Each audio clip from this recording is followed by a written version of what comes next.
All right, I'm back. We got some Grains of Wrath. This is Panopticon West Coast IPA with their typical, like, heavy metal labels and whatnot. Let's see. We got any additional information on this one? They're out of Camas, Washington, so somewhat local. Oh, yeah, here we go. We got bright, balanced IPA with a piney bitterness and a touch of dankness. Notes of juicy pineapple, honeydew melon, bright berries, and passion fruit, coming in at 6.8%. You can see there, this is going to pair wonderfully with our Murphy and McNeil's India Pale Ale. So we could see this just awesome glasswork right here. Murphy and McNeil always has like the kind of Celtic theme going on. Awesome glassware. You could see a nice IPA poured, nice little bit of head right there. I really like the kind of ambiance in the background of this label as well. Very nice, waterproof, shiny label there.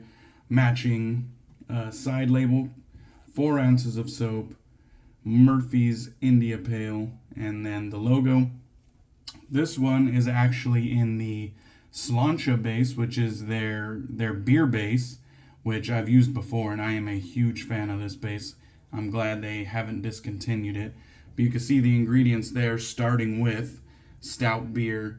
It also has notable ingredients like duck fat, mutton tallow, which is another rare ingredient in shave soap, beef tallow, goat's milk, castor oil, kokum butter, vegetable glycerin, shea butter, lanolin, kale and clay, tussa silk, and more, But fantastic stuff. Murphy and McNeil out of Texas. They sent me this one, and this one's been in the works for a while. And we've been in talks, off and on the whole time. And shout out to Murphy and McNeil for sending me this. They did send it to me for free. I'm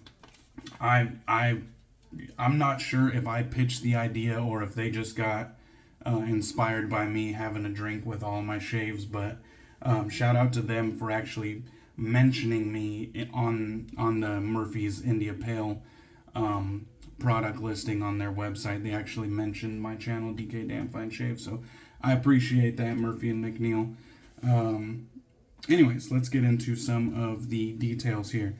There is a little bit of information here. The release date, Sunday, March 17th at 9 a.m. Central Standard Time.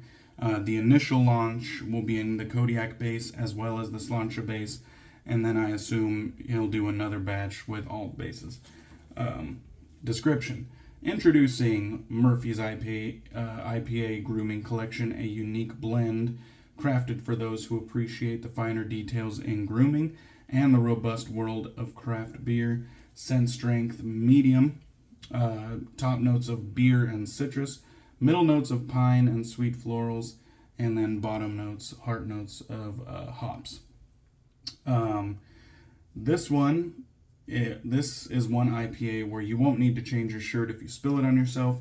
The top notes of beer and citrus create a refreshing and invigorating start, reminiscent of your favorite hoppy beverage. As you lather, the scent evolves into a heart of pine and sweet florals, offering a great balance and lets you know that the scent is deceptively more complex than it would seem at first glance. The experience is rounded out with the base of hops, adding depth and subtle bitterness that complements the initial citrusy zest like any great IPA. I have got to agree. If I was blindfolded and they put this in front of me, I would easily know that this is a beer scent. There's no doubt about it to me. I do like that it kind of has this like sweet base. It's not super malty, but you could tell that there is a malt backbone to this one, which is something that I find lacking in a lot of other beer scented soaps.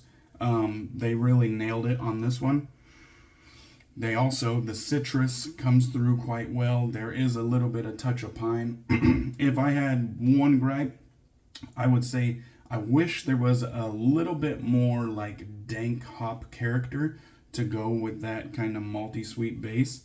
But what they've created here is really balanced, really approachable, and it doesn't smell bad. Like, I wouldn't say this is like a date night scent, but definitely something that you could go ahead and wear when you're just running errands, you know, just like a casual enjoyment type deal. There's nothing wrong with this. It's not offensive. It actually smells really good. Yeah. Oh, and another thing that's notable, I hope the camera will pick this up, but if you kind of see like these kind of veiny things under the surface of the soap, I'm really happy to see those back. The original Kodiak base used to have those, and I would jokingly call it the collapsed veins base. And it seems like it somehow showed up in the Slancha base here. So really happy to see those collapsed veins back on kind of like the scar tissue type pore that we have here. I don't know, just something that I like to point out. Now then, let's go ahead and take a drink of the Shaverage and get this on the road. Cheers.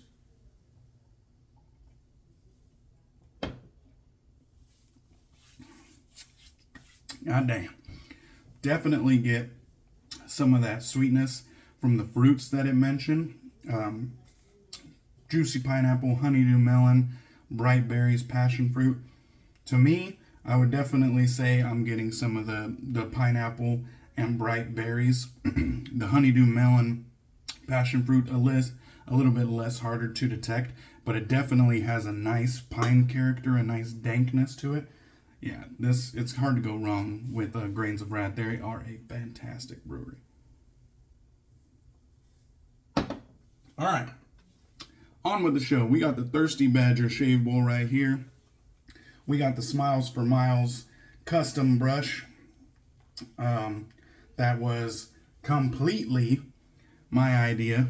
These are real hops cast in resin to recreate an IPA glass type shape. Also my idea. Everything about this was my idea. On the bottom, we got the Smilez for Miles logo with the bottle opener thing that I do not use. But nice badger knot on top. Really good looking, tight, creamy, dense lather. And I agree, the scent strength is about medium, so can't complain there. All right, let's go ahead and wet the face. And I hope everybody's doing well. I was super excited for this one. I hope all my beer lovers out there will give this one a look. This is definitely, as far as other beer scented soaps that I have, this has got to be, if not number one, number two. Like, the fact of like how realistic of a scent that this is, it makes it real hard to place it any lower than one or two. In the shaving space, that is. I will say probably, I think Tallow and Steel, they have their West Coast IPA, and that one smells less like an IPA, the beer itself, and it smells more like just hops, like just raw hop character. And I absolutely love that one as well. I always use that one multiple times a year. Also kind of a casual enjoyment type scent, but it doesn't, even though it's named West Coast IPA, it doesn't actually come across like an IPA as much. It's more just straight up hops.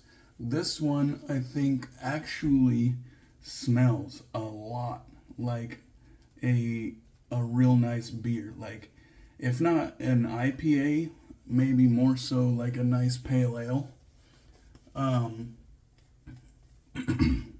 Because it doesn't have quite as much of that dank hop character that I would like to see, but it is still there. So I would say this one, in all honesty, this is probably the best beer scent. This is probably number one. The more I think about it, just because of how realistic, how well they recreated the scent of a nice beer. I think this has got to be number one. Yeah, and Talon Steel's West Coast IPA probably number two. Yeah, I think that's how I'm gonna put it. So if you're a beer lover, enjoy IPAs, definitely check this one out. I don't think you'll be disappointed. The razor for today, we're going to be using this rose gold edition of the Muhle R41. Very attractive razor. Got that nice kind of somewhat semi-open comb. It's not actually, it kind of has like that little scalloped feature to it.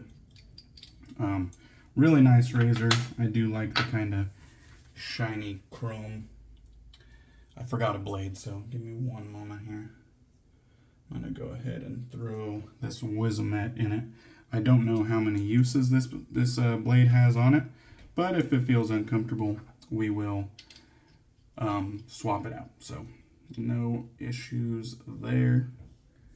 And that is what we're looking at. Let's go ahead and get started.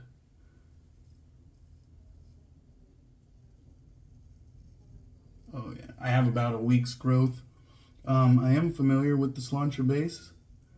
It builds really easily, and it builds in a predictable fashion. I know in my last video I was describing how the lather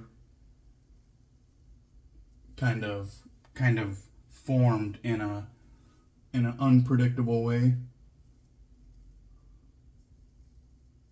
But the Slancha base builds in a very predictable fashion.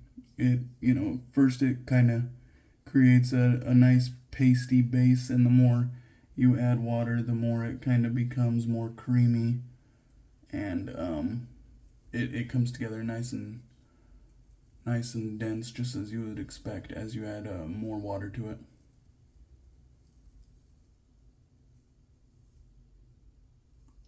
I am actually going to be going to the brewery after this, so this really couldn't have came at a better time, getting this set in the mail, because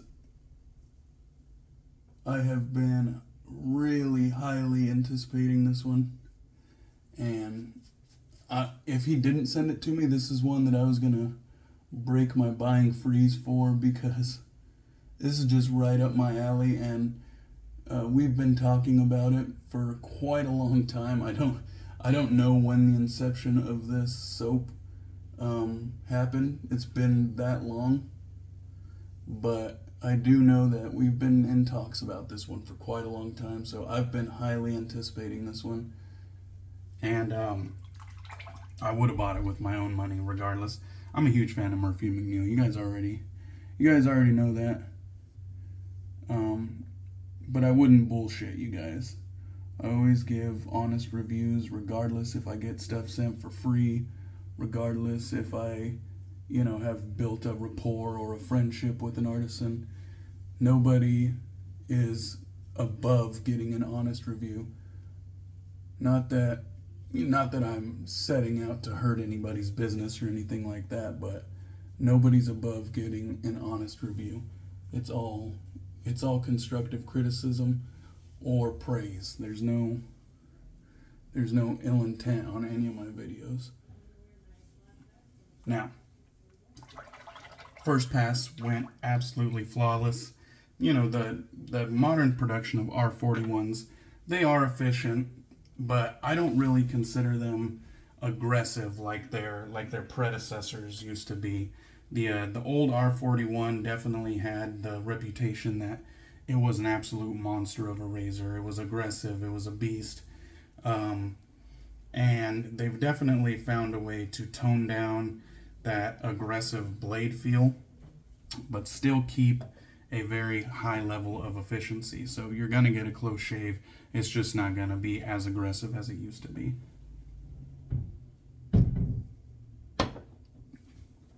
Damn, that's good. Alright, let's go ahead and lather up for pass 2. The scent is, it's a simplistic scent, but it's not so simple that you go nose blind to it. I'm still smelling it. Very, very potent.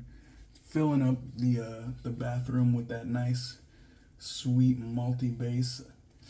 I do like the addition of like a little bit of floral notes because real hops aren't always piney. You know, some hops they give off citrus aromas. Some hops give off floral aromas. Some are even a little bit more earthy and spicy than others. There's so many varieties out there that do different things, and I really like how they kind of captured a nice balance between citrus, pine, and florals. The one thing would just, if there was just a little bit more of that kind of dank bitterness, I think it would have just been unbeatable at that point.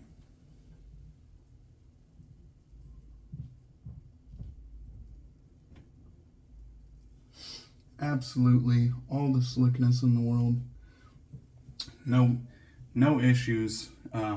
Ease of lather, slickness, original and residual. It has a nice density that's very luxurious while it's on the face. It has so many high quality ingredients that it leaves a decent post shave. But I'm going to be following up with the matching aftershave splash, which also has a bunch of great ingredients of its own. So the post shave is definitely going to be handled. Really just, they knocked this one out of the park, you know. There's nothing to complain about this one. You know, everybody loves the Kodiak base. It's kind of like their top shelf luxury base, and I love it too. But if you haven't tried this Slancha base, I would really recommend you give it a look because it's definitely its own animal, unique, and just as high quality as the Kodiak base, which is their Bear Tallow soap base. But this beer base is absolutely fantastic. It has that addition of mutton tallow, which is really rare in the wet shaving space. So just something different for your collection. And like I said, a really approachable scent that I think anybody can enjoy. And you won't be out there smelling like a drunk or, you know, an alcoholic. A lot of people, when it comes to these beer scents, they always say stuff like that where, oh, you know, I don't want to smell like a drunk. It's like you're not going to smell like a drunk. It's not some old stale beer breath type, you know, scent. It has that nice citrus, nice florals, a nice malty sweet base. It smells good, trust me.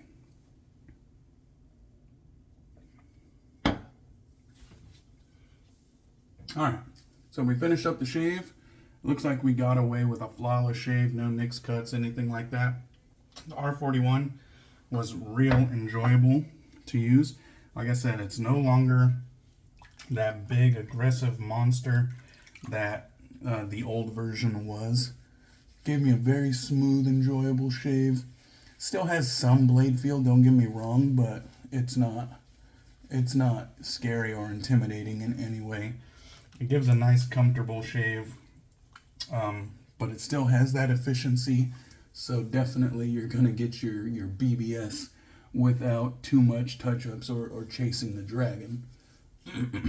Easily BBS right there.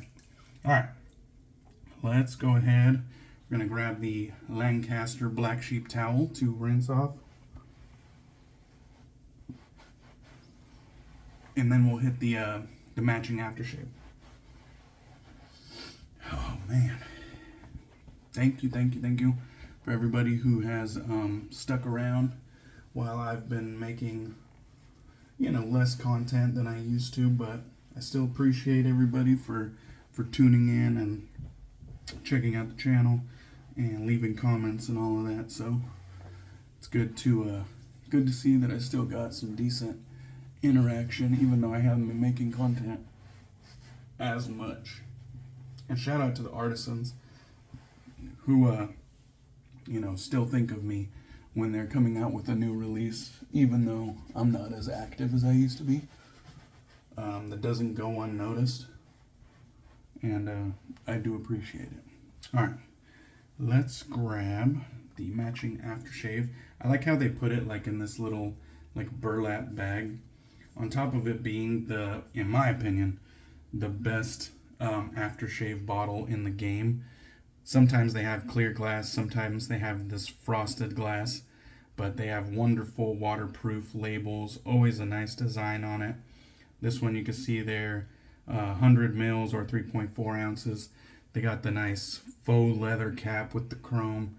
Just wonderful, handsome aftershave bottles.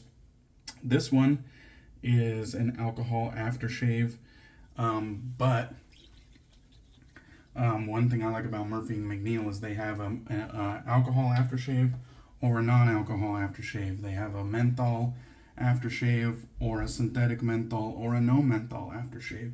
Like, they have the options. What other artisan is doing that? It's just unheard of, and they're just awesome for doing that sort of thing. Let's see, we got the industry standard quality restrictor right there. You can shake this one vigorously and not overserve yourself. That is one thing that I definitely enjoy about these bottles. Oh man, I'm gonna hit the neck with a little bit more there. Just a little bit of sting, not too much. Lets me know that I got a nice close shave. Definitely is gonna leave my skin feeling nice and soothed and hydrated. A little bit more of that citrus comes through on the aftershave, which makes it even more approachable. Oh, man. Now I'm kind of wondering what the EDP smells like the truest form of the scent. Still has that malty sweetness, but it's complemented more with the addition of even more citrus, kind of like a orange and maybe a little bit of lemon in there as well. Still got a little bit of pine coming through. Very well done. 2 thumbs up, man. Big cheers. Shout out to Murphy and McNeil for making the best beer scent that I've came across in the wet shaving space. Thank you guys for watching. I appreciate you, and I hope you guys have a good one.